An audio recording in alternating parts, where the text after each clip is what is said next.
The Buffalo Bills bounce back with a commanding win over the New York Jets, 32-6. And the Sabres go 1-2 since we last talked, so we'll run through their week. All with the usual hot takes and more.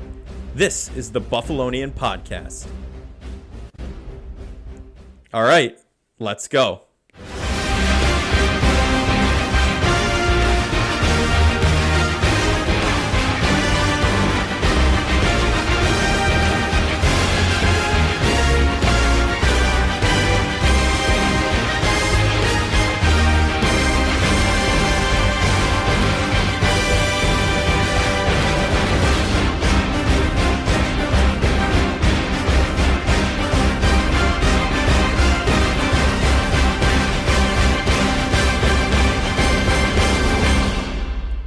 We are back with the Buffalonian Podcast.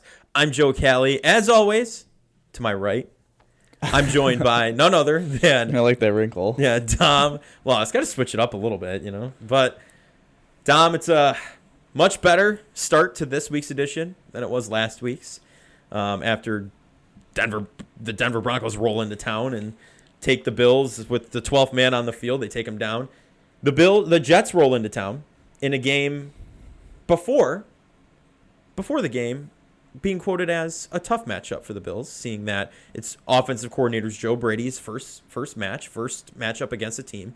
It is also the second highest, one of the top two ranked highest defenses in the league. So that coming in was not necessarily the best way to go about, the best way to think, right? After a big change they make, like leaving Dorsey behind. Of course, the team that beat you in week one in that horrible, horrible game is coming into town with very, very good defense. So you didn't really know what to think. We alluded to it on betting on the Bills. We didn't really, I guess, what our score predictions were relatively low, were they not? I'm trying to think. I'm trying to remember back. We normally don't reference it because we forget. You had 38-14. Oh, we did? You did. Oh, I did. That's right. Yeah. So 24-point difference. So it was a 26-point difference. So I guess your point differential. It wasn't 21-14. What you want? You know, I do have to say though, that Dolphins Chiefs game was 21-14 in Germany. Oh, I picked that? No, but I don't know if you didn't pick that score, but I don't know. Maybe you did now. I think. Maybe I did. I think I went with that score. But now we gotta look that up now. I literally just saw that as I said the 21-14 joke in my head. Yeah. But I think I had 24-13. So, yeah. I mean, I'll take a 26-point win. Right, against one of the higher ranked defenses in the NFL. Listen though, the thing is, before we roll the highlights, because boy, oh boy, do we have a lot. And then we have the Dom 5 as well. Just before. It went from, the Jets' defense is going to come in, and they're a really solid defense. The Bills are going to have to play well against them. To, after the Bills win 32-6. Oh, it's just the Jets. A lot of the commentary has. Have you seen that? Have you seen that switch? Yeah. I get it. The Jets' offense with Zach Wilson, that is, it's just the Jets. The Jets' defense was there to play right off the bat. They were getting pressure. It's a situation where that is fresh. I agree with you because their offense is so inept. Yeah. And they kind of got... I don't want to say the Bills got gift wrapped at 10 points, but I mean, a little bit. We talk about complementary football, and the Bills played complementary football. For the first time in a couple weeks. Obviously, the first time on a short field, they didn't execute. They only got 3 points, but then the second time, after the interception from Douglas that we'll talk about, the first one, they were able to execute. Yep. So, they got gift wrapped 10 points, but they also had 400 yards of offense. And when they got up 29-6, they really didn't have a meaning after that touchdown to Shakir. I'm blanking if it was, I think it was about 3 minutes left in the third quarter. So, like, the last 18 minutes of the game was just the Bills. Running the Bills, clock. That's what I think is, like, hard to kind of understand, I guess, looking at if you just looked at the box score and all that. It's like the Bills, for the last 18 minutes of that football game, did not have a meaningful drop back. No, they didn't. Like they were just chilling. So that's why when people go, look at their success rate or their EPA, I was like, well, their EPA was better than it was week one against the Jets. Mm-hmm. Their success rate was a little bit lower, but it didn't. I mean, the Bills were in command the whole game. They were. And they didn't. And I thought the Bills did a really good job with a lot of things offensively that we'll talk about. But yeah. I think it was a complete performance from the Bills on all three. Well, Should say, well, I'll give all 3 phases. I think we'll talk about some of the special team stuff. Listen, I don't even know. I personally jinxed the special teams. I don't even know if I could say. But I don't even know if I could really say all 3. Offense and defense, there's certain players on special teams stood out, but there is some problems with But we'll that. get into all that. I just wanted to run that by you because that's kind of how the commentary. I mean, that's kind of always how it is. I think it's frustrating, but listen, the Jets' defense is still really good. Yeah, there's no question about it. I would consider them behind the Browns as the second best defense in the league. So to put up 32 on them, have 400 yards, and really just not care for the last 18 minutes of the game. I don't think you can ask for anything more than that at that point. Can't ask for a better performance, really. Right. Speaking of, let's take a look at that performance if we're ready. And roll the film. Let's take a look here. Starting out with some touchdowns. Josh Allen out to the right to James Cook. First touchdown of the day. We had 9 points at that point. Tyler Bass was having quite a day. If you had him as a kicker in fantasy football, you would have had a decent day. But James Cook hops up and jumps up with the Mafia. I mean, right there, scheming players open immediately. That was a difference we saw between a Joe Brady. I shouldn't say a Joe Brady offense because he did not refer to it as such. He said the Buffalo Bills offense versus Ken Dorsey calling the passes. We'll see here. The pie was cut into many pieces and spread amongst the team.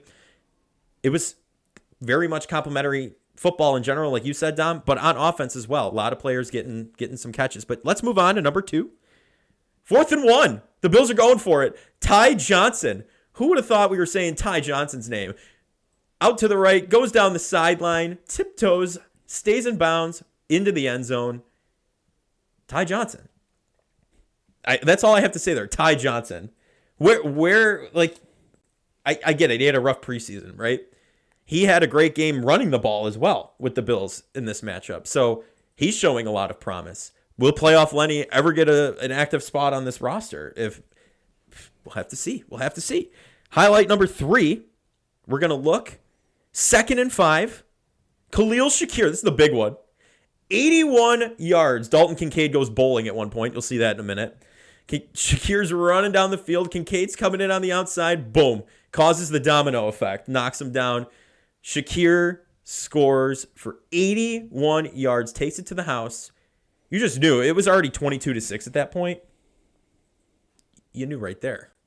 The Jets were not coming back from that. I'm sorry, they weren't. The Bills' defense was doing too much against Zach Wilson and then Tim Boyle for a little bit. So, listen, those are the offensive scoring highlights. I've got a for Dom here. Dom picked Rasul Douglas as the MVP last week. I'm betting on the Bills if he listened. So we're going to dedicate this to him, all right? Awesome. Congratulations on what an MVP pick. Roll the Rasul Douglas highlights, all right? First off, here we go. Rasul Douglas' first interception of the game. Boom. Right off of Garrett Wilson. Yanks it. Takes what is his. Says, this is my ball. And yanks it. Brandon Beane, I kind of want to throw roses at him on a stage. You know what I mean? Like, I kind of do. Like, give him his flowers for that pickup, for that trade. What Green Bay was so mad. Now you see why. Here we go. Next highlight. Nice fumble recovery. That was Ty Johnson. That was Ty Johnson. I mean, I would love to see it again. So that's Ty Johnson running into the end zone. But we're going to get the fumble recovery after the Terrell Dodson punches out a football. He's the highest graded linebacker for PFF, right? Yeah, just accurate. Is it, the number 3rd running cornerback is Douglas. Yeah. Douglas and Terrell Dodson, PFF, high ranks. Here we go. The Douglas fumble recovery. Terrell Dodson, boom, number 25. I didn't know who that was at first. Douglas picks it up. Oh, the lateral. The lateral's coming. Micah Hyde, get ready. He's running down the field. They blow the play dead, unfortunately, because this was huge. If you watch to the end here, you will see Alan Lazard come up and hug Micah Hyde and say, you wanted that ball. Former teammates at Green Bay. So, always exciting there. But yeah, Rasul Douglas, heads up play, tries to toss the ball for the picks or the fumble recovery touchdown, really. So you can't ask for anything more than that out of Rasul Douglas. And finally, our final highlight, Tim Boyle to Rasul Douglas, one of the best connections in the NFL, if I do say so myself. Tim Boyle throws an absolute laser to Rasul Douglas, and that just so happened to be the Jets' last offensive possession of the game. That sealed it for the Bills. to just run it down. Victory formation. Kyle Allen takes the field in a good way. Allen's not running into the blue tent like a couple weeks ago. Victory formation for the Bills. Rasul Douglas put him there. We always say the closers on defense win, right? What a trade by the front office to bring in that closer, that veteran presence in the cornerback room to fill the void of Tre'Davious White, again, having a season-ending injury and not being out on the field. The smile on Dom's face right now, I wish you could see it. Like this ear-to-ear grin. Yeah, it was a good... What do you think? I mean, that we haven't done highlights in a couple weeks. I mean, there's been nothing to really go off of. So this is exciting. Felt good to get back into it. Yeah, I mean, Douglas playing like number one corner. Obviously, it's nice to have him under contract for next season as well. So, yeah, I mean, that move to trade away a third-round pick but get him in a fifth and basically lose a fourth-round value is working out quite nicely for the Bills. And it's looking like their corner room is going to be nice for the end of the year and, for the year to come at least. So that was nice. It's nice to see those offensive touchdowns. It's nice to see 2 touchdowns to running backs. I think that's a big thing from Joe Brady's offense in Carolina. He really got the running backs involved. And, I mean, that was something that Dorsey, I just don't think, utilized quite well enough. And I think we saw it already in week 1 of Joe Brady. We're going to see a lot more motioning with intent. When the Bills motioned on a pass play, the Josh went 15 for 15 with pre-snap motion. So that's pretty good. Yeah. It's just, I think, if you have time listening to Joe Brady's press conference, I believe it was yesterday, I think he had a really good answer to why teams motion. And it's not just for the quarterback, but it's to identify stuff for the defense. It helps the receivers, the offensive line. Mm-hmm. Keeps it fluid. We saw a lot of adjustments from the Bills. And then Cover 1 has a really good minute-and-a-half clip of the first third down in the game. Obviously, the Bills got sacked, and the Jets kind of ran a play where it left the middle of the field a little bit open and had like a defensive tackle kind of spy. I don't want to say spying Josh, but kind of just standing where the center is. Yeah.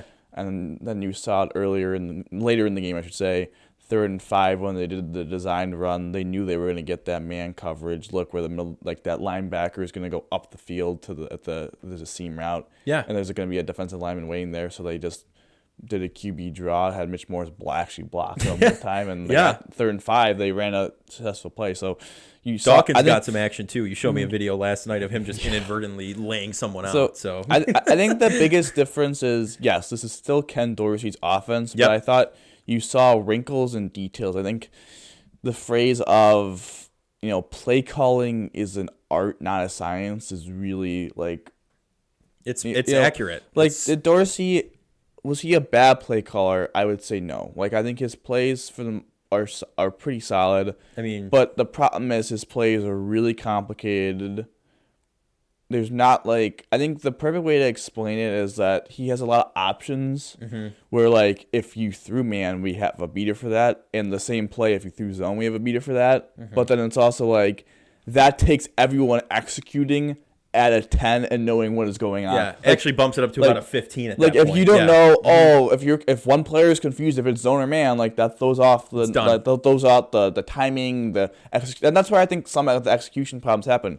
Where if you use pre-snap motion like Brady was doing, you are able to identify what the defense is in and gives you the ability to know where to go with the football. And I think you saw that. And you see him too, right?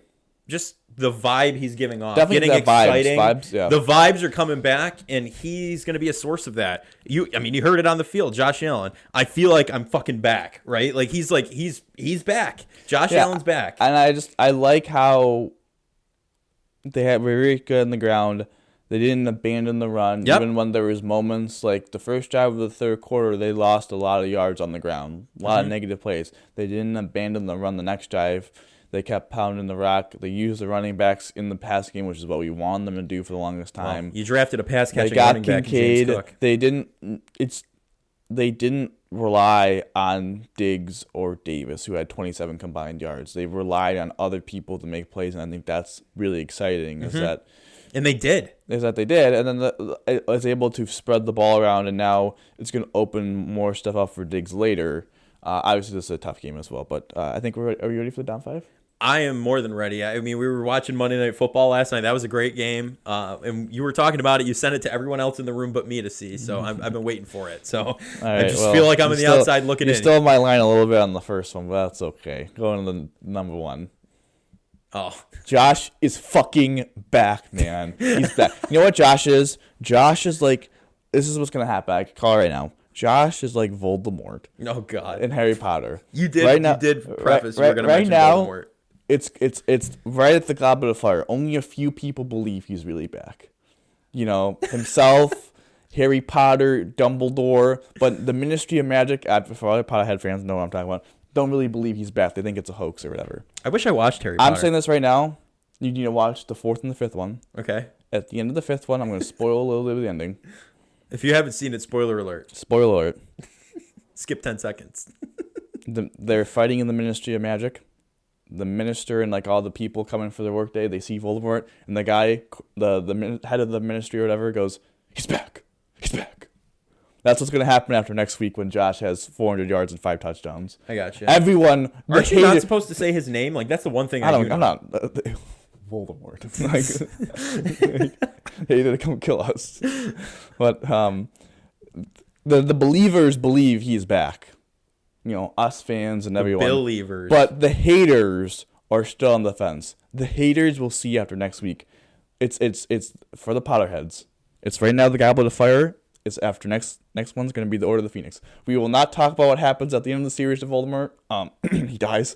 So that won't happen. But yeah, Josh is. I wanted to say this though, and I found this funny, and I think you might have a good laugh. The producer have a good laugh. Josh Allen's QBR on Sunday was 46.2. Tim Boyle's 50.2. That's wild. I don't understand how that works. I'm sorry. Allen threw one pick and it was a Hail Mary. Allen went 20 of 32, 275, 3 tuds, the one in on the Hail Mary, ran for 15 yards. Well, I know he wasn't super efficient on the ground. Like he had a couple, not.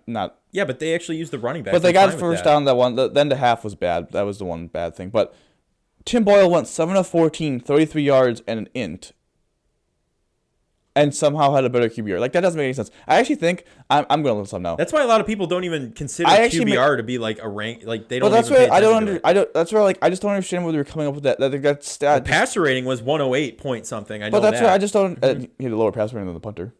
He did. Oh, that fake punt. That was wild. Josh's QBR in week 1, when he went 29 of 41, 236, 1 touchdown, 3 picks, 5 sacks. He only had 1 sack on Saturday. 46.5. I'm sorry, 46.7. Like, how does that make? I'm sorry, that just does not make. I'm one for the numbers and like analytics and all that, but like that don't make any sense. It's the same thing when we realized that Josh never had a perfect passer rating and that the playoff game was like a 157.7 against the Pats. Like, bruh. Mm-hmm. That's all I got. Okay, I'm sorry. That was my rant. That's fine. Random Voldemort, everything. Yeah. Voldemort, yeah. Yeah. Oh my gosh. I'm not the hugest Potterhead, I swear to God. Like I do. You can attest to me. I don't mention Harry Potter. No. I think this is the first time you in conversation with me have ever mentioned Harry Potter. Yeah. So I mean, I've never seen the movies. So I've seen the first one, I think, actually. Yeah, the first one. That's it. The Philosopher's Stone. Okay, I gotta stop. Okay, number 2. Sorry.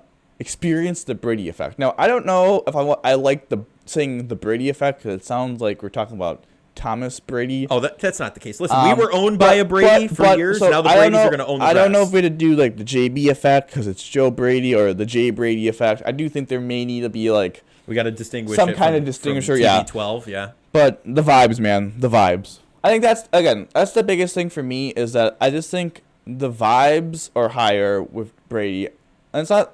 I'm not trashing Dorsey, like, but it just seemed like the vibes were low. It seemed like they were really methodical. Yeah. And it seems like Brady, they're a little bit more creative, a little bit more, hey, let's get everyone involved in the play calling. It doesn't seem like they're as rigid, and they're getting more people involved. And I know looks like they had fun playing football again. It's only week 1.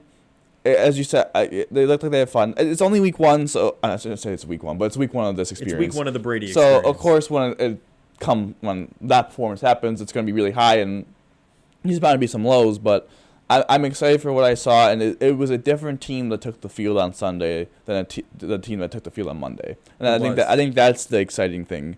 And I thought the play calling was pretty good for the most part. Other than the end of half was a little weird. That got goofy. I agree with that. But other than that, really solid day. But on to number 3. Douglas is the man. Yeah, he's just the man. He's the man. He is the man. What a great trade. Seriously, what a great trade. I mean, it's a situation where the Bills had the weakness, and they went and got the weakness kind of filled up. And obviously, it's unfortunate what happened a little bit with the secondary of the injuries of Taryn having a concussion, Dane having a concussion, what the scary scene with Taylor Rapp. But having a guy like Benford and Douglas now as your outside corners, I feel really good about. I thought Cam Lewis actually played really strong. He actually did, yeah. So that was kind of like, okay, like, it's always been like, I mean, he's not better than Taron Johnson. Well, after he caught the ball from Justin Jefferson, I feel like he kind of was like, all right, we gotta. Once they realize he's not a safety, yeah. He's more of a nickel corner. Yes. I feel a lot better if Taron Johnson has to miss time because Cam Lewis is the backup. But no offense to Saran Neal. Saran Neal's a good special teamer. He made a special team tackle. Right. Special teams is different. But it's a little bit different being out there defensively. So I thought Cam Lewis looked good coming in there, and yeah, I really like how the secondary kind of played, and hopefully they're able to continue that momentum. Hyde and Poyer look good, so hopefully they continue that momentum. But on to number 4. Need to win 2 of the next 3. I like that photo. Yeah. After last night. It's a situation where the Bills, obviously, you would have liked for them to have a little bit more leeway than this, but they got to find a way to win 2 of the next 3 games because I don't think you want to put all the pressure on going 3-0 down the stretch against the Chargers, Patriots, or Dolphins. If you could go 2-1 here, 2-1, and the next 3 go 4-2, I think 10 will pretty much get you in as long as nothing crazy happens. Yes. Well, here's the thing. Tony Romo was mentioning ad nauseum during the broadcast. Most of the Bills' losses are in-conference losses. Like that is the scary thing, right? You need to win the game against the Chiefs. You need to win the AFC games. Yeah, the NFC games too, for record's sake. Absolutely. I'm not saying that. I'm saying you need to emphasize the AFC matchups and wins, because that's just what's going to have to happen. Yeah, I mean, I think every game. Yeah, I mean, obviously as fans, we're going to emphasize them a little bit more. But like, right. I guess the team would. But I understand tiebreaker reasons. I understand what you're saying. Yes, the most important game of the next 3 games is going to be the game in Arrowhead. Absolutely, yes. But yeah, they can be beaten in Arrowhead. We saw that last night. Like, it would be nice for them to win 2 of the 3, so they get in a situation where they could take out the Chargers and Pats, especially how the Chargers are playing, get to 10 before the Miami game and kind of see where they have to go and kind of have that. If they could win 2 of the next 3, I think they kind of control their own destiny. Yeah, the Chargers, I mean, that team literally needs to be just dumped in gasoline and a match thrown at it with Brandon Staley at the helm. That's basically what he's effectively doing, coaching that team. But besides the point. Yep. Besides the point. Yeah. Number 5? Free Herbert. Free Herbert. Number 5, yes. Davis is the 4th option. Yes. Listen, I don't think this is a knock on Davis. I think Davis actually does a lot for the offense still. With the fact of his blocking is really good from the wide receiver position. I think his element of being out there, the deep threat. Sorry, Grape Davis is killing me, that picture. Yeah. I think the element of him out there does open up other people underneath, but I mean, if you have him in fantasy, like, I just don't think you could be starting him. Don't draft him next year either. Well, Mel matters what team he goes to. I just don't think he's gonna. I think this is his last season in Buffalo, and it's not like he's a bad player. I think Gabe Davis is a solid player, but Diggs, Kincaid. Honestly, there's some wild Kincaid numbers. Kincaid's the first rookie since 1970 to have 5 rookie tight end, I should say, to have 5 catches in 5 straight games. Mm-hmm. Only Dustin Keller has had 4 straight. Wow. So, and if you look at the numbers, I think ever since Knox got injured, maybe, or 3 games. Yeah, it's 4 games because Knox. Yeah. Kincaid actually has more yards than Diggs, I want to say, and I think he might have more catches as well. Out of the last few games, he's actually led the receiving like twice. I think he led them this week too with 5. I know obviously Shakir led yardage, but Kincaid led receptions. 6. I apologize. He had 6 catches. Shakir had 3 for 115, and he had 6 for 46. 46. Yeah. So would always like to get those yards maybe a little bit. Caught 6 to 7 balls. So yeah, I mean, Diggs, Kincaid, I think you're seeing Shakir, and I think actually you can make a case he's the fifth option because the running backs are probably up there. And then Davis, and whenever Knox comes back, obviously it doesn't seem like they're going to have Knox this week. All the medical people are saying that he had maybe a little bit more significant surgery than people thought. So it probably would make sense for them. He sat out, 4 weeks now, and now he's probably going to sit out 2 more because he's going to miss this game and the bye. So, that's cool with me. One game till the bye. With the way Kincaid's been performing and the way that having Morris back as the blocking tight end, I'm okay with. I think they're okay with not having Knox for this game. But yeah, no, I'd agree. Kincaid's really showing out. Dalton. Yeah, Dalton from Roadhouse. That should be his Halloween costume next year. Patrick Swayze. Have you seen that movie? Nope. That's a good one. I'll watch Harry Potter. You got to watch that, right? I don't know. Okay, I watch a 2-hour movie. You could watch a 15-hour series. That's cool with me. Yeah, all right. That's the equal trade-off. I guess so, yeah. You offered it. Yeah. All right. I'll hold up. No, at the end of the day, the Bills really did take a great step in the right direction. Joe Brady in his first game showed a lot of promise. Yes, going into the half, that drive was a little confusing at times, what they were trying to do. They ended up just throwing the Hail Mary. I thought they were going to go field goal, honestly, but that's besides the point. Just couldn't get that chunk played again, the field goal range. But I think the offense played against a really good defense. Played really good. I think the defense, and that's what can't be lost. Like we've said, it's the Jets.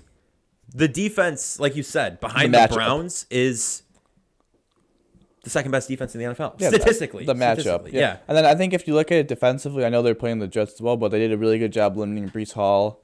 Obviously, he got a little open in the receiving game, but 10 for 23 on the ground. I think they did a really good job stopping the ground game. Yeah, and it took the Jets till their second drive. They took Garrett Wilson out of the game 2 for 9, and he had that fumble as well, and obviously the interception when he was targeted as well. So right. I think it might have been 2 interceptions. I don't know who they were targeting on the second interception, but I don't think it was him. But they did a really good job. The Bills' defense did a really good job. I know it's the Jets, but they did a really good job making them, as we said, go. You had to go down the field, and they were only able to do it once. And that one time they did it is because, as we're going to talk about now, special teams. I mean, special teams just continues to bite this team in the actual buttocks. I'm gonna go find the text I sent you. Other than the fact of, listen, Gilliam, my man, the coverage. I always say this. The coverage for the Bills really has never been a massive issue. It was a little bit of a problem last game against Denver. I think they gave that one big punt return that Reed Ferguson had that nice tackle on. Obviously, they gave up that touchdown to Xavier Gibson. But really, for the most part, like kickoff coverage and punt coverage, like they've mostly been, the coverage units have been pretty good. It's the fact of the lack of really a return game other than that Damien Harris return that we talk about is puzzling. Bass was good, 4 field goals, had made some tough ones, 48 yards. I think he made a 50-yarder as well, but missed the PAT. Mm-hmm. And then Sam Martin, man. I texted at 5:27 p.m. I know it is 100% my fault. 5:27 p.m. to Dom. There's Sam Martin inside the 10, baby. That would be his only punt inside the 10. Yeah, it's actually punts are line drive 40-yarders. Like, it's actually. I jinxed it. I'll take the blame for that. I will say this. Cardi, I think, four punt returns, 35 yards. I think he had a really nice day as a punt returner, to be honest. He did a 15-yard return. He was really solid.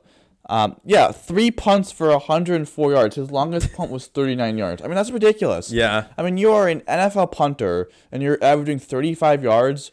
I didn't understand the first punt. The first punt, I think, was a 34 punt. But he landed it inside the 10 because they were close. They were just out of field goal range.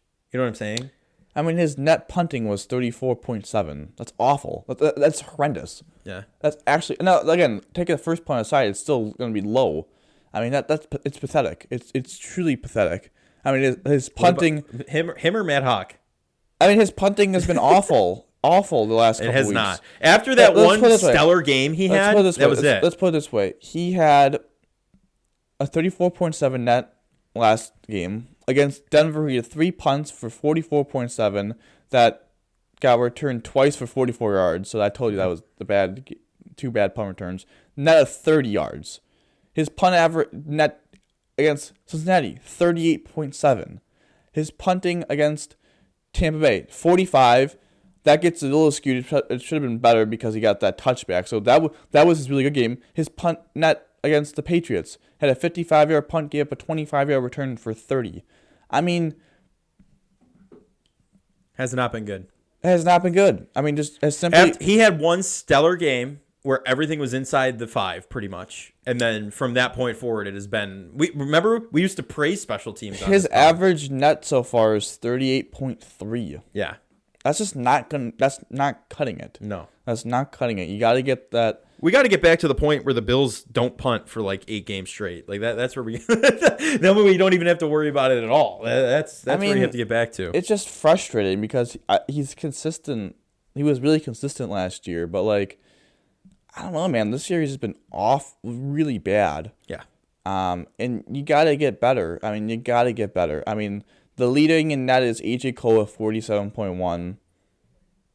Sam Martin right now, 31st in the NFL in net. The only punter that's worst is Trenton Gill of Chicago with a net of 36.6. His net of 38.3 is the second worst in the entire National Football League. That's rough. I mean, is pathetic. I didn't know that. That's pathetic. And usually the average... Where's the statistician when we need him? The average is about 42, so he's 4 yards off the average. Like, it's awful. And that's not even... I mean, that is more important than actual punting distance in my mind, because, like, you could punt it a mile, but if you give up big returns because you outpunt, your touchback. Yeah. His 44.8 ranks 30th in the NFL. That is horrible. I mean, oh my God. That is horrible. I didn't realize how bad these were. No, I didn't either. Oh my God. I think we need to stop looking into it because it's just going to ruin the vibes for this episode right now. Oh Our my producer's God. already got back problems. Like, he's laying down back there right now. We don't need the vibes to get any worse. Come on. Oh Actually, they are going to get worse because we're going to talk about the Sabres. So God, this is making me feel like awful. He's also giving up a touch. I mean, geez, I'm stop. Stop going down the rabbit hole. That was bad. That's it. That was worse than I thought. Oh my God. Yeah. Good thing you don't have him for fantasy football if you have punters in your league. My God. Yeah. Imagine coaches. Man. Okay, but back where we were for some positive notes. I mean, just overall, before we go into the Sabres, I think this was a bounce back performance that needed to happen. A must-win as a must-win game 11 game can be for you, and yeah, this is what the Denver Broncos game must-win should have been. You should have won. But we're gonna see what this team is made of next week. Right, and like Alan said, right? He mentioned 2 years ago, 2021, they needed that game, that Tampa Bay game, to get them. Yeah, they didn't win it, but the team went out there and took it to the end. You know what I'm saying? Yes, sir. You need that.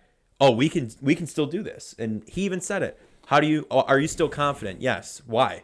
Because we've done it before. Like, that's what you need. The energy's back. You need to just keep continuing to do what you need to do. Joe Brady, I hope he stays on this track. There's going to be lulls. There's going to be growing pains. Absolutely. We thought that's what Ken Dorsey That's what had. the end of the first half and some play calling. Right. Exactly. You're going to see some of that, but he's going to just grow into the role. And if he continues to keep the vibes, keep him high, please.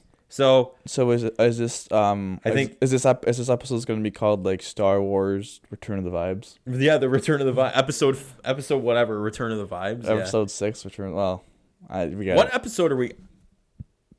We're on like 120 something. So episode 126, the Return of the Vibes. Yeah. or you do Roman numeral return of the V and do the double like bullet points, the double period points, so it may think that we're saying Voldemort. No, we're not. Jeez, Voldemort just keeps making his way into this episode. Here we go. We're going to the Sabres, where he should actually make his way into the episode. Listen, last week. We were so excited. Oh my God. Tuesday of last week doing the pod. The Bills lost on Monday night to the Denver Broncos. What if the Sabres pull out the victory against the Boston Bruins? That would be fantastic. Did not happen. I got a cheap plastic 1,000th stick for Kyle. Oh, yeah, that's in my car, by the way. Yeah, I got to grab that. You left it. I left it. That was pathetic. We left. The fact that Victor Olofsson scored the only 2 goals made it worse. Made it way worse. He scored 1 when we left. In the car ride on the way home, the Sabres got 2 goals, but they lost, what, 5-2? 5-2? Yeah. Who scored the next one? Victor Olofsson. He scored both goals. Why are we letting that happen? Where's the rest of the team? And then Tage Thompson first goes off with a lower body leg injury. Well, it doesn't help 5 minutes in the game. They get up 2 goals, and Tage originally got injured. Yes, the original injury. And then he comes back out there. We're sitting right behind the net they're shooting on. And we see him take one to the wrist. And then he goes back off. And we're like, well, he's throwing his stick. He's all pissed off. Something's wrong. And then he's out for an extended period of time for about a month. They went 1-2. They won against the horrible Blackhawks 3-2. And was not overly impressive. No, that was a close one. They deserved to beat the Jets, though. They got goalied by Connor Hellebuyck. Yeah. Yeah, I don't know what to say. It's incredibly frustrating. I feel like they've regressed a little bit. Through 18 games. I saw the stat through 17 games. They were 7-10 last year, so they were 7-9-1. Obviously, then they get the win on Sunday to go to 8-9-1. Yeah, a rare Bill Sabres dub. Yeah, both on the same day. The vibes were back. The vibes returned maybe for both of them. I don't know. I don't know about the Sabres. We got to see them beat more than the Chicago Blackhawks. Obviously, it seems that Levi's going to get the net tomorrow against Washington. I remember I it. think we were at the game the other day, and Dom, you look at me, you're like, does he get time in Rochester? So you were like, for me, it's a situation of he's not playing well enough. I can't believe I'm saying this, but I mean, listen, man. I guess you just gotta own like your takes and like you gotta be realistic. UPL has been the best goalie on the team. Yes. And I think he has like a 913, 910 save percentage. I think he's like break even and expected goals. So he's literally been the definition of average, which is what you want. Mm-hmm. So it feels kind of like it should be his net, and like Comrie's been good enough. I mean, Levi, in his starts, he's only had 2 good starts where he's been plus in the expected goals. Yeah. Given up. One was like a 0.5. The other one was like a 3, which he stole a game. So he did steal a game. But he was awful. I mean, he was awful on Tuesday. And it kind of gets in a situation where I'm trying not to bring up the offseason, but like, I don't know, man. For them to like expect Levi was just going. I just think that was wishful thinking. But this is. I guess maybe they're just gonna have him hold out. I mean, I guess you had to expect him to struggle, hit that goalie wall at some point, but he had a 7-game sample size last year. I think for me, it comes down to the fact of it's performance and opportunity. He's not performing well enough, so I don't think he should be getting that many more opportunity. Like I don't think he should be getting. You got to put your team in the best position to win games. This is what I'm saying: is that he's not performing well enough, and I also think he needs opportunities. But if you're not performing well enough, you're not going to get opportunities. And the place to get opportunities, even if you might struggle a little bit, is Rochester. Mm-hmm. Which is why I like if someone said, "Oh, he gets sent down after the next game if he struggles," I'm not going to like throw a hissy fit. No, they're doing it for developmental reasons. So you can't be mad at it. Some of it needs to be development, and some of it needs to be team success. Like, yeah, does he give them the best chance to win? Honestly, you can probably say not right now. Is this the best for his development? Probably not. So like, it's a double negative at this point. I just can't believe. After an offseason of talking about goaltending, at that point, we'd be rolling back with Comrie and Luukkonen. I mean, what did you... I mean, yeah, what did I expect? I shouldn't say what you expected, but, like, it's just, like... It's a joke. You're right. It's like, what? Like, I get it. Levi was very exciting at the end of last season. The prospect of him turning out was huge. He's 21 years old. Like, we got to be realistic at some point. Never played an NHL... Never played a professional hockey league schedule. No, like, he came right out of college. Like, so I just think it was a little bit wishful thinking, and I don't know, man. I think that was a poor move. Ryan Johnson, though, looks legit. He does. Very legit. I think very Ryan legit. Johnson... It's almost like he was NHL ready a while ago, right? Yeah. I think honestly, maybe the most underrated signing of the offseason was Ryan Johnson. Like, their best signing, which is funny to say. Yeah. Prospect. But may have been Ryan Johnson because he's playing really well. He's forcing them to go to 11-7 because they refuse to scratch Eric Johnson. That's a whole other debate that I'm just not going to get into. No. He scored the game-winning goal against Chicago, so that earned him another. That equals 10 more games. That was the middle stat. That was the middle stat factor. Middlestat did something good. Middlestat turned around. He did. Back when Middlestat was just a barn burner, he was the secondary power play assist ding. There's another 5 games in Middlestat. That's how it used to be. Casey. Oh my God. No, Ryan Johnson looks really well. He's playing up to Alene. I think he's playing big minutes. I think you can make the case that he's their third best defenseman right now, behind Power and Dahlin. I think he's played better than Samuelson. I think so too. Jokiharju's actually played pretty well. I'm not going to give him some props. He's I haven't really yelled his name too much at the TV. But yeah, Ryan Johnson is just a guy that had given the opportunity through injury, and obviously the Clifton suspension as well. And good for him, man. I think he's playing really well, and it's kind of funny. I think he's kind of owning that spot. But I think I would hate to see him get taken out of it. It's funny to kind of think how like we were kind of like, oh, who cares if he signs or whatever, and like now that he signed, it's like, dang, they actually did desperately need him to sign. Yeah. Like, it was a little bit more of a desperate situation than I think everyone originally thought. Yeah. But he's good. I mean, he does a lot of smart things, moves the puck, really good skater, skates his way out of trouble. Physical. He likes to get chippy. I love that. He's really solid. Yeah.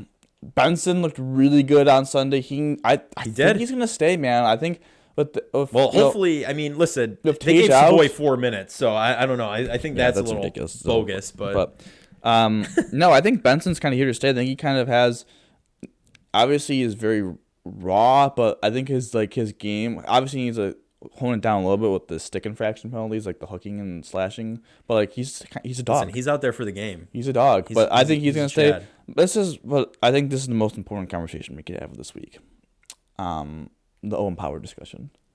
I've been seeing this circulate a little bit. Even scoring on himself again. Even my father had a comment about how he doesn't like how he's playing this year.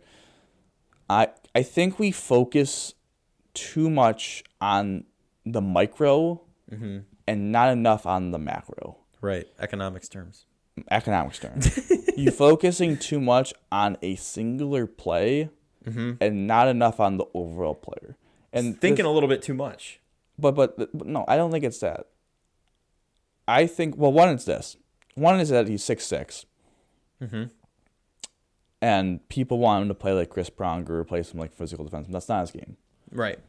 This is where I get frustrated with people like keep opening up and be like, oh, I just wanted to be more physical and all that stuff. Tage Thompson, 6'7". You know who made him a power forward and said, screw it, he has skill, but we're going to make him a power guy? Ralph Kruger. Yeah, the soccer coach. All these people saying, oh, we need Owen Power to develop him to be more physical. You are Ralph Kruger. Do not sit up here and tell me, oh, I hate Ralph Kruger, and then that is a similar philosophy for what happened to Tage Thompson. Tage Thompson, you just look at his height, look at his weight, look at how he's built, and go, this is what he's going to be. Instead of, no, dude, this dude's a skillful offensive forward who's now developed into a nice defense player. Now he's injured, unfortunately, but he's not a power guy. That's not his game. No. Owen Power's game is not just throw the body around. I'm sorry. That's never his game. Even though it's his last name, he's not the power guy. His game relies on his insane hockey senses, his IQ, his skating, his feel for the game, and you see it. This is what I'm talking about macro. Look at the macro of Owen Power. His ability to, when he's on the ice, look how easy it is for the Bill. I had a streak too. I need to have. You know how like they have those quarters, the jars and the everything? jars. Yeah. I desperately think we actually need to have one of those for any time I say that. Okay. Because I say it so. Are you tallying it right now? Is that what you're doing? Yes. Oh, okay. Because I do it. He's writing it. Sabres 100 times in his phone. I'm writing it down. Make sure he's got it. But no, you're right. The macro of Owen Power, he's not that power guy. Darius Leonard got released by the Colts. Is that true? Right now? Is that? I didn't want to report it in case it was false. Oh my God, he did. We're scared of false news. That's insane. Wow. He's an all-pro linebacker. I mean, he's not the guy he once was because of injury, but depth piece for Buffalo? I don't know. That's kind of too much money. I mean, that's insane. I'm sorry. I'm like completely blanking my thoughts now from that, but I think we focus a lot on game by game instead of not game by game.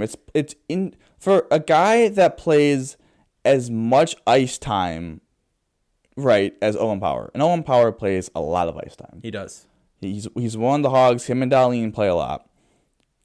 You're bound to have some stupid crap happen to you. Mm-hmm. And yes, would I like him to tie the guy? I think also the situation also happens too is it's a little bit like goalies and quarterback to me are a little bit the same in the fact of when an interception happens or a goal against happens, we usually try and find a way to blame other players other than those positions. Yeah. That's usually always the case. I mean, that's just natural kind of way of thinking. So like when Devin Levi gave up that goal to Boston, the first goal of the game, I'm trying to look up to make sure it's right.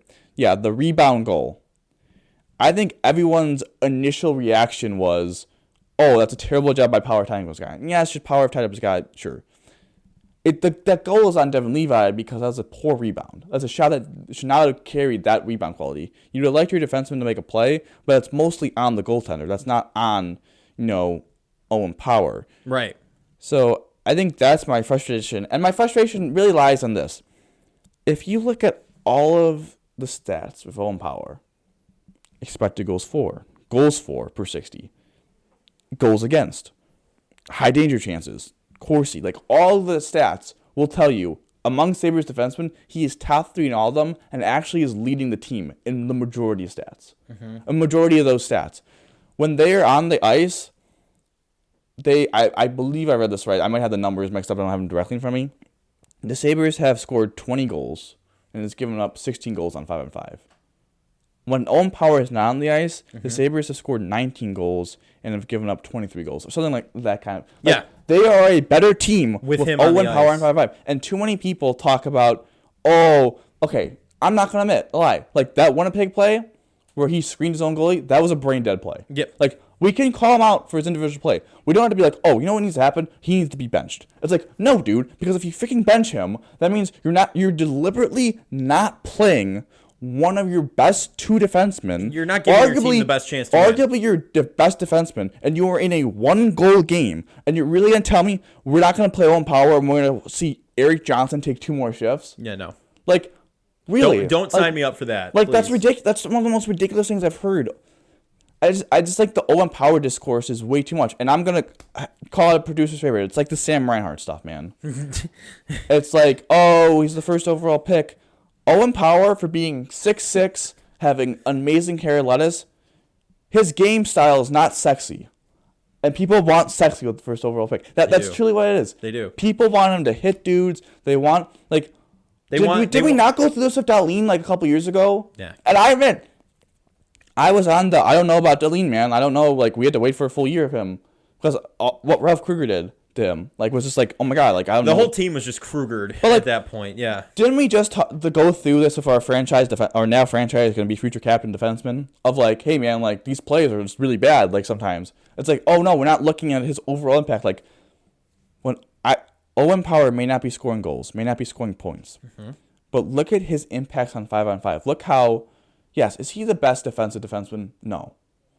But how does he manage that? Is that he doesn't spend a lot of time in his defensive zone, and he's really good at exiting his defensive zone. So when he gets the puck, he's really good at getting it up by. Look how many times that the Sabres fly through the neutral zone with Owen Power on the ice. And look how hard it is when it's Clifton and Johnson. Like, that is what I'm talking about. And look how much possession they have with Owen Power in the offensive zone. How he doesn't make the back-breaking turnover in the offensive zone. How he makes the smart plays in the offensive zone. Yep. The plays that aren't going to go on the scoreboard, aren't going to be cool. I'm 95% sure. Now I have to look this up. Because I don't want to be wrong. But, actually, it might have been Dahlin. I might be wrong. Was Dahlin the one that made the cool pass to Skinner? I was. Okay, whatever. Yeah. Dahlin's coming around too. Like, it is nice having 2 dogs. But when you have guys that play 25 minutes or 23 minutes, like, there is bound to be every time a couple of plays a game, they're bad. Like, you play 23 minutes. There's bound even if you have a great game, you're bound to have a couple plays that are bad. It's just unfortunate when those plays happen to go in the back of the net. Yeah, right. And that's where, like, no one would be talking as much about it if they didn't result. And it's unfortunate. It's really unfortunate. Mm-hmm. But it's macro versus micro of Power. It's, oh, he doesn't play the style I want him to play. It's like, no, dude, it's not that player. It's like the couch coordinators. And it's like, dude, no. That's what you're doing. Yes, this dude was the first overall pick, but this dude is a top-pair defenseman. Sorry, he's not slugging people around at that point. Sorry, he's not hitting everything that moves, and is like this dude has been the best defenseman overall on the team. He gives your team the best chance to win the way he plays. Yeah, there are some boneheaded, dumb mistakes. Don't get me wrong, I'm not defending them. He's not an elite defenseman, which is fine. Like that's what I'm getting at, man. It's like I don't know. Right, but just take him for what he is, because what he is working in helping the team. Yeah, he's kind of having a little more of a down year. He still has 9 points in 18 Yeah. games. And honestly, this is where points get overrated, is Dahlin has 15, but Dahlin has 5 points on the power play. Power only has 1, so that's, what, a 4-point difference? And 6, like, he has 2 more points on 5-on-5, and I think, again, this is what I get really frustrated when people go, what needs to happen is they need to bench him. It's like, no, dude, he's averaging 22-42 a game on ice. That's second on your team behind Rasmus Dahlin. Like, that's the one thing I respect about Granato, is that he's not doing, like, listening to that crap. Because that is bull. Yeah. That is being incredibly reactionary to, yes, it's unfortunate when plays happen in the back of your net. Obviously, you don't want that. But there are so many more things that lead up to plays that happen right in front of your goal. Like that. And that's what happens when goals score in front of your net. It's like, oh, my God, like, he didn't tie him up. It's like, there's so much more stuff that happened in that play before that play happened. Like, there needed to be a blown coverage on the top to allow the shot in. There needed to be a really bad rebound by the goaltender. Like, there's so many more things, but it's like, oh, that guy didn't tie up his man. It's on him. It's all his fault. Right. It's just not. And I just get incredibly frustrated with that. And then finally, I think this team without Tage, I just don't understand why Yuri Kulik is in Rochester. I'm like on week 3 of this. I should probably put 25 cents in for that, because I'm going to say it every week. It does not make sense to me why we are playing 11 forwards. Like, we are in the National Hockey League. Play a 12-6, call up Yuri Kulik to be the 12th forward, healthy scratch Ryan Johnson. It isn't that hard. This is not that complicated. And this is what I'm saying. Ryan Johnson, you want a healthy scratch, or Eric Johnson? I'm sorry. Thank you for correcting me. I was going to say, I was like, we were Eric just Johnson. hyping up Ryan Johnson. Thank you for. I actually appreciate you correcting me, because that was a mess up on my end. That was a complete flop on my end. I'm just so frustrated by this. And then we get, Zach Benson's playing the best out of anyone. He gets 8 total minutes of ice time. It's like, what are we doing? Give him here? ice time. Like, let him play. I thought the whole thing was we play through our mistakes. That's the whole thing I just said with Owen Power. He plays through his mistakes. He makes mistakes, but overall his impact is far superior than the one play messed up. It is comical. The roster construction has been poor, but the lineup management this year has just been awful. Yeah. And that falls directly on the coaching. Well, I looked a couple. They can't do a power play. No. It's They have Skinner ridiculous. still out there. Joe, the reason Skinner why can't play on a the power reason play. why they're losing so much is seriously this. One is this.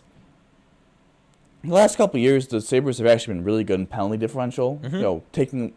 Drawing more than taking. Right. This year, they are at an alarmingly bad. Like they're just taking penalties left and right. Worst team in the last 15 years in penalty differential. That's one thing. So when you're constantly on the PK, that's bad. But it's also like when you get power play opportunities, they're just awful. They're the worst power play in the league. Or like by a lot of the metrics, they're one of the worst. And I'm just gonna say they are the worst because I'm a Sabres fan. I'm just gonna say it. Like it is pathetic, and it's not personnel. It is just coaching, and that's what drives me insane. Is that this team should be performing better, much better. And The talent they have, the raw talent they have, and the way we've seen them play in the past year, they've played better than they're playing right now. There's something off with the team. There's just something off. Like it's kind of like the Bills, right? Something's off. The team needs to be playing better. It's simple as that. We talked about the 3 goalies. It is very easy what to do with the defenseman. I'm sorry, like the 6th best defenseman. Just bench Eric Johnson. Is incredibly easy to figure out, and the fact what they're doing with their forwards is just absolutely comical. And they just refuse. They refuse to do anything difficult. Alrighty. They refuse to scratch Eric Johnson. They refuse to maybe sub out a Posto now that he's got 1,000. They refuse to maybe give Gerson a break. They refuse to reward Rosine, or who's now in draft year 3, third year from being drafted, and Kulik who are playing well. They refuse to support these players. They screwed Savoy. I don't even know what that was. 4 minutes of playtime and he's gone. And what are we doing here? It's just that's pathetic. ridiculous. It's pathetic. The coaching, Don Granato has done a pretty good job. He has done an awful job this year. Yeah. And his seat should be No, there's a fire. He can't sit up. He can't sit. He can't sit in the seat. He's got to like sit like this. He's hovering. He's gotta hover. Yeah, he's hovering because there's a nice little fire lit under. Lava's screw the floor is lava. The seat is lava. Oh, okay, all right. Well, speaking of that, Sabres next 4 games before we do the pod next Tuesday. Happy Thanksgiving out there to everyone, by the way. Oh, whenever you're listening to this, so we'll have betting on the Bills coming Friday, but we'll talk Sabres next Tuesday. So the Sabres finish this 3-game road trip in Washington tomorrow at 7 p.m. against the Capitals. Then Friday, next home game against the Penguins. The Devils, they travel to New Jersey on the 25th, Saturday, and Monday they're at the Rangers. My what's it called? My Patrick Kane prediction's still alive. It is Black Friday. Yep. I'm not going to do the score or record prediction. A record prediction because I feel like every time we do it, it's just like no we're never gonna go. Oh, they're gonna go 1-3. No, so we're always hopelessly optimistic. Yeah. So I will just say I think the player of the week though will be Alex Tuck. Okay. I want to agree with you on that. I do. And I think he will be a good player. Thank you. I really do. I think he'll be a proponent for player of the week. He seems like a good player. I'm not saying that. I'm saying I think he's definitely a candidate for player of the week. I think personally Dahlin is going to cook. I really do. He's the leader in points, I think. I think he's just going to continue to extend that lead. So let's see with Rasmus. Yeah, give me Dahlin for my player of the week here. You got Tuck. He has 15 and 18. JJ Peterka 14 and 18. Same thing of Middlestat. Yeah. Hey, Middlestat. And Skinner has 14. So let's see a 14. Listen, I'm happy with Middlestat. So continue that. Keep that going.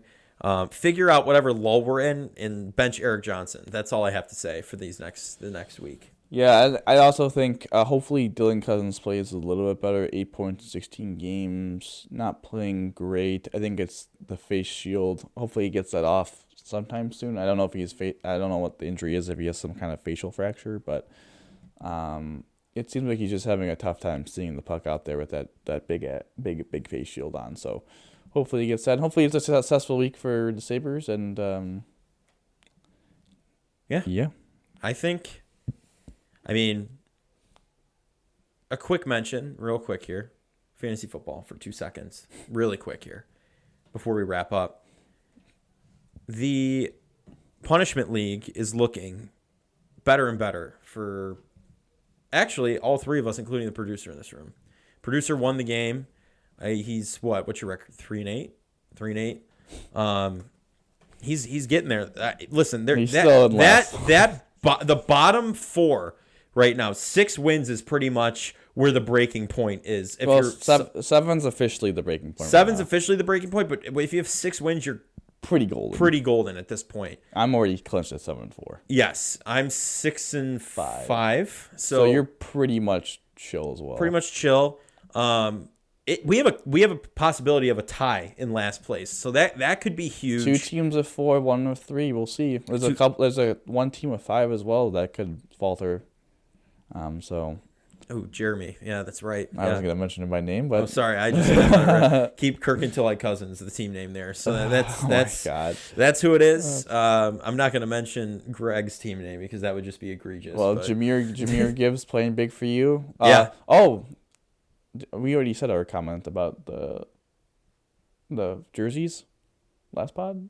No, we did not. So maybe it was 2 pods ago. Now, I mean, maybe we did. Maybe we did. We'll have to go back and say it again. Anyway, so the new idea is towards the end of the league year, I should say, the season, before playoffs, it's going to be whoever has gotten your team to escape visiting Tim Hortons, and no free brand deals, by the way, visiting Tim Hortons and having to do the punishment. You have to buy their jersey and wear it. And whoever was sent to Tim Hortons will be wearing that jersey. Or multiple people at this point. Or multiple people will be wearing the jersey of the person who single-handedly sent them to Tim Hortons. At this season, when I thought it was over, I would have been buying a Joe Burrow jersey. But turned it around, and then he got injured. So now he's not playing anymore, so that's not a worry. Jameer Gibbs will be... Him? Huh? What'd you say? Did you drop him? No, I'm going to. I'm going to pick up a backup quarterback. Yeah, he's done for you. Yeah. So, anyway...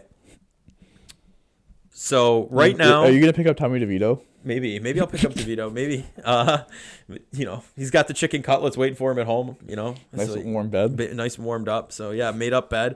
No, but anyway, we're gonna just get the jerseys who got us to the playoffs and out of the punishment, and the losers or loser will be getting the jersey of the person who sent them to Tim Hortons.